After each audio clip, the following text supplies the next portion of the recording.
Alors que le prix du tabac a augmenté de près de 270% depuis 2000, le gouvernement envisage d'appliquer une nouvelle hausse tarifaire notable en 2024. Enjeu majeur de santé publique, le tabac entraînerait environ 75 000 décès chaque année en France selon les estimations des autorités sanitaires, sans compter un coût financier considérable en matière de soins. Campagne de prévention choc, interdiction de publicité, paquet neutre et prise en charge des traitements nicotiniques de substitution sont alors autant de moyens pour lutter contre le tabagisme. Mais c'est surtout la hausse inexorable du prix qui reste la mesure centrale de cette politique. Ce concept économique veut que la quantité demandée d'un bien ou d'un service évolue en sens inverse de son prix. Dès lors, plus le tarif augmente, plus la demande baisse. Et puisque c'est en l'occurrence l'État qui détermine le prix du tabac, les gouvernements successifs n'ont cessé d'actionner ce levier pour lutter contre le tabagisme. D'après les données de l'Institut national de la statistique, INSEE, le tarif du tabac a en effet augmenté de près de 270% en France entre 2000 et 2022.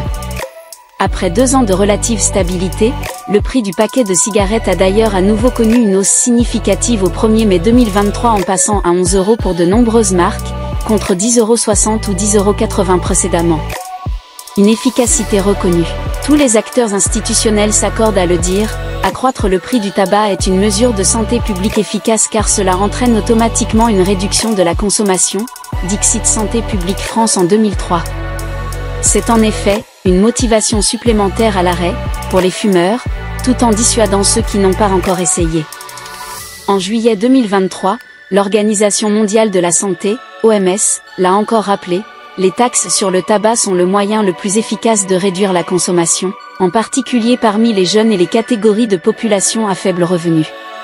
Et justement, en France, la fiscalité représente plus de 80% d'un paquet de cigarettes, comme le précise l'Institut pour l'éducation financière du public. Ainsi, en 2 décennies, les ventes de tabac dans le réseau des buralistes ont diminué de plus de moitié, passant d'environ 92 000 tonnes en 2000 à 40 000 tonnes en 2022, selon l'Observatoire français des drogues et des tendances addictives, OFDT. Trop de petits pas. C'est l'élasticité au prix qui est en cause. Ce terme économique désigne la sensibilité variable des consommateurs au prix pour un produit donné. Or, les études ont démontré que la demande de tabac est peu élastique du fait notamment de l'addiction des acheteurs qui les pousse à continuer à fumer malgré les hausses tarifaires. L'OMS estime ainsi que l'adoption d'une taxe entraînant une hausse des prix de 10% fait reculer la consommation d'environ 4%.